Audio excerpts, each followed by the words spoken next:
Hello friends, जय जगन्नाथ। मु आज बनाऊँगी सुजी मंडा बनवाई किसी नहीं गली नड़िया नेला कड़े गरम कली। गरम कड़े नड़िया पुर को देदेली। नड़िया खुरा देदेला घाटीदेला चीनी एड करदेली स्वाद अनुसार। चीनी एड करके मुझे किसी इलायची स्मेल बहुत ही बढ़िया लगे। इलायची को गुंड करके भलसे से पूरा देहरे ऐड कर इलायची पाउडर ऐड कला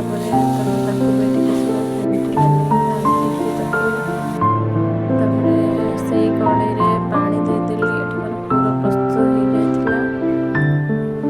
पानी देकी किसी सुजी देली। फ्रेंड्स मन रखिए गोटे कप सुजी रे 1.5 कप पानी।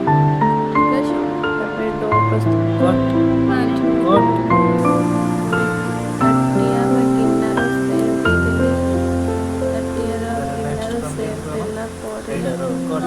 आप हिसाब से सेव देवे के सैज करेंगे। ये मझे नड़िया पूर जो कर रखी देदेली। मुंडा पिठा देखिए आपने पूरा गोल करदे। गोल करके रखी गैस ऑन करके तेल गरम कर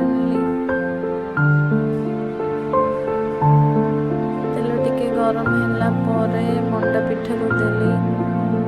बढ़िया से धीरे धीरे आपणकर मंडा पिठा उल्टे देली।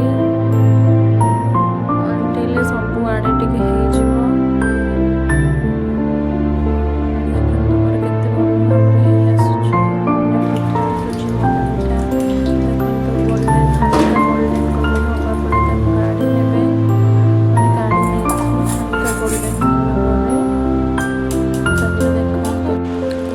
क्रिस्पी भितर पूरा सॉफ्ट खाइबा बहुत ही टेस्टी लगे। जय जगन्नाथ।